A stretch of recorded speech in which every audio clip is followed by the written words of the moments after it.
नमस्कार दोस्तों, स्वागत है आपका आज की बेहद बड़ी और ताजा खबरों की इस वीडियो में। दोस्तों आज की इस वीडियो में जानेंगे आज की महत्वपूर्ण खबरों के बारे में। तो दोस्तों वीडियो में आगे बढ़े उससे पहले आपसे एक छोटी सी विनती करना चाहते हैं कि इस वीडियो को लाइक और शेयर जरूर कर दीजिएगा, साथ ही हमारे चैनल को भी सब्सक्राइब जरूर कर लीजिएगा। वहीं पर दोस्तों वीडियो में आगे बढ़े उससे पहले आपके जनरल नॉलेज में वृद्धि के लिए आपसे एक प्रश्न पूछना चाहते हैं। आज आपको कमेंट करके बताना है कि महाराणा प्रताप का संबंध किस राज्य से था। जी हाँ, कमेंट करके उस राज्य का नाम आप जरूर बताइएगा। तो चलिए दोस्तों एक एक करके सभी बड़ी खबरों के बारे में विस्तार से जानते हैं। पहली खबर, अमेजन और फ्लिपकार्ट को टक्कर देने के लिए लॉन्च किया गया देसी ई मार्केट मोबाइल ऐप। यहां पर मिलेगा सस्ता सामान। जी हां दोस्तों, confederation of all India traders ने वेंडर मोबाइल एप्लीकेशन भारत ई मार्केट को महाशिवरात्रि के मौके पर लॉन्च कर दिया है। अब आपको ऑनलाइन शॉपिंग करने के लिए ई कॉमर्स कंपनी अमेजन और फ्लिपकार्ट के भरोसे नहीं रहना होगा। करीब 8 करोड़ व्यापारियों के संगठन केट ने वेंडर मोबाइल एप्लीकेशन भारत ई मार्केट को दिल्ली से लॉन्च किया है। यह पूरी तरह से देसी ई कॉमर्स प्लेटफॉर्म है। केट का कहना है कि भारत ई मार्केट पूरी तरह से आधुनिक टेक्नोलॉजी, सशक्त डिलीवरी, इनोवेटिव मार्केटिंग, सक्षम डिजिटल पेमेंट सहित पारदर्शी एवं जिम्मेदार व्यापारिक व्यवस्था के आधार पर निर्मित किया गया है। यह भारतीय नहीं बल्कि विश्व के किसी भी ई कॉमर्स पोर्टल के साथ प्रतिस्पर्धा करेगा। केट ने दावा किया है कि भारत ई मार्केट पर सबसे सस्ती दरों पर सामान और सेवाएं देगा, जो कंज्यूमर के लिए फायदेमंद होगी। चलिए दोस्तों अब जानते हैं अगली खबर। देश के किसी भी कोने के अंदर ले सकते हैं राशन। 17 राज्यों ने लागू की केंद्र की one nation one ration card योजना। जी हां दोस्तों, वित्त मंत्रालय ने गुरुवार को कहा कि 17 राज्यों ने one nation one ration card system को लागू कर दिया है। इस योजना से जुड़ने वाले राज्यों में सबसे ताजा नाम उत्तराखंड का है। One nation one ration card system जैसे महत्वपूर्ण सुधार को पूरा करने वाले राज्य अपने ग्रोस स्टेट डोमेस्टिक प्रोडक्ट के 0.25% तक अतिरिक्त कर्ज के पात्र बन जाते हैं। इस सिस्टम के तहत राशन कार्ड धारक देश में कहीं भी राशन की दुकान से अपने हिस्से का राशन ले सकता है। चलिए दोस्तों अब जानते हैं अगली खबर। कोविशील्ड वैक्सीन की कीमत घटी, अब सिर्फ 200 रुपए से भी कम में मिलेगा वैक्सीन का एक डोज।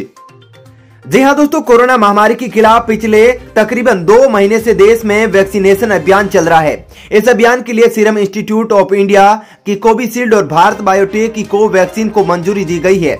SII बाजार के मुकाबले पहले ही कोविशील्ड वैक्सीन की कीमतों को कम करके सरकार दे रही है। अब ये दाम और कम कर दिए गए हैं। सरकार ने गुरुवार को जानकारी दी कि कोविशील्ड के नए दाम 200 रुपए से भी काफी कम कर दिए गए हैं। हालांकि सरकार ने नए दाम की जानकारी नहीं दी है, लेकिन कई रिपोर्ट्स में दावा किया गया है कि अब सरकार को प्रति डोज 157 रुपए में वैक्सीन मिलेगी। चलिए दोस्तों अब जानते हैं अगली खबर।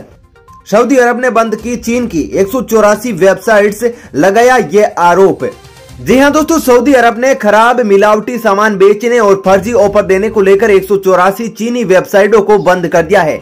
गुल्फ न्यूज की रिपोर्ट के मुताबिक ये वेबसाइटें सऊदी अरब के बाजार को निशाना बना रही थी। अल जजीरा अखबार ने अपनी रिपोर्ट में कहा कि ये वेबसाइटें उपभोक्ताओं को रिटर्न, एक्सचेंज और आफ्टर सेल्स सेवाओं का विकल्प देने में भी नाकाम रही है। यही नहीं, इन्होंने गुणवत्ता के मामले में भी खरीदारों को गुमराह किया है। सऊदी अरब के मंत्रालय ने इन सभी साइटों को ब्लॉक कर दिया है। चलिए दोस्तों अब जानते हैं अगली खबर। अब चीन पर कसेगी नकेल, अंबाला के बाद बंगाल में होगा राफेल का दूसरा स्क्वाड्रन। जी हां दोस्तों, इंडियन एयरफोर्स को अप्रैल मध्य में राफेल का दूसरा स्क्वाड्रन मिलने जा रहा है। इसे पश्चिमी बंगाल के हासीमारा स्थित एयरबेस पर तैनात किया जाएगा। हासीमारा एयरबेस चीन और भूटान ट्रांजैक्शन के करीब है। ऐसे में यहां स्क्वाड्रन बनाने से चीन के किसी भी हिमाकत का मुंह तोड़ जवाब दिया जा सकेगा।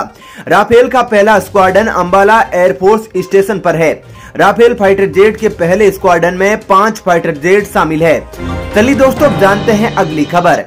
छात्रों के लिए खुशखबरी, अब फिजिक्स, केमिस्ट्री या फिर गणित के अलावा विषय वाले छात्र भी बन सकेंगे इंजीनियर। जी हां दोस्तों, जिन छात्रों ने 12वीं कक्षा में भौतिकी, गणित या रसायन विज्ञान का अध्ययन नहीं किया है, वे भी इस वर्ष से इंजीनियर बनने की इच्छा रख सकते हैं। अखिल भारतीय तकनीकी शिक्षा परिषद ने छात्रों को विविध पृष्ठभूमि से इंजीनियरिंग के अध्ययन के लिए सक्षम करने के लिए अपने नियमों को संशोधित किया है। संशोधित नियमों में तकनीकी नियामक ने 14 विषयों भौतिकी, गणित, रसायन विज्ञान, कंप्यूटर विज्ञान, इलेक्ट्रॉनिक्स, सूचना प्रौद्योगिकी, जीव विज्ञान, इंफॉर्मेटिक्स प्रैक्टिस, जैव प्रौद्योगिकी, तकनीकी, व्यावसायिक विषय, इंजीनियरिंग, ग्राफिक्स, व्यावसायिक अध्ययन, एंटरप्रेन्योरशिप विषयों की सूची में शामिल किया गया है। चलिए दोस्तों अब जानते हैं अगली खबर। चीन की एक और बड़ी कंपनी को बैन करने की फिराक में भारतीय सरकार, सूत्रों के हवाले से आई बड़ी खबर।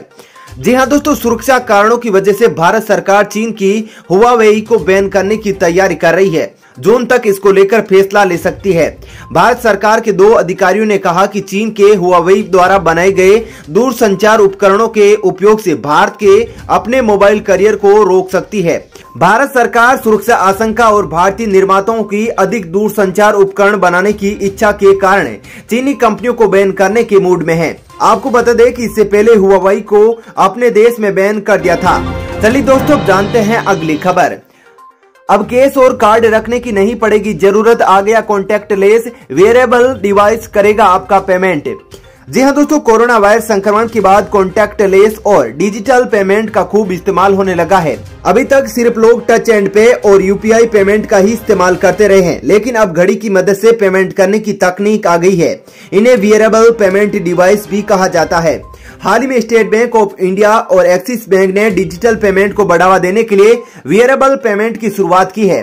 ये दोनों बैंक ऐसी घड़ियां उपलब्ध करा रहे हैं जिन्हें मशीन के पास लाते ही पेमेंट हो जाती है। चलिए दोस्तों जानते हैं अगली खबर। बैंक से जुड़ा जरूरी काम निपटाना है तो आज ही निपटा ले, वरना अगले 4 दिन तक रहेंगे बंद।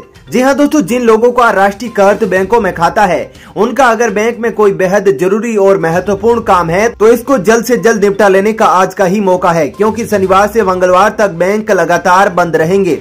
शनिवार को सभी बैंकों में दूसरे शनिवार का अवकाश है, अगले दिन रविवार है। इसके अलावा सोमवार 15 मार्च और मंगलवार 16 मार्च को United forum of bank union की ओर से सभी राष्ट्रीयकृत बैंकों में हड़ताल का ऐलान किया गया है, जिसके चलते राष्ट्रीयकृत बैंक बंद रहेंगे। बुधवार को सभी बैंक खुलेंगे।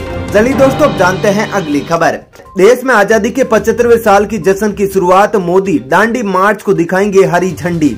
जी हाँ दोस्तों, अगले साल 15 अगस्त को आजादी के 75 साल पूरे हो रहे हैं। इस मौके को यादगार बनाने के लिए देश में अभी से आजादी का अमृत महोत्सव शुरू हो रहा है। दांडी मार्च इसी महोत्सव का एक हिस्सा है, जिससे आज प्रधानमंत्री नरेंद्र मोदी गुजरात के अहमदाबाद में हरी झंडी दिखाएंगे।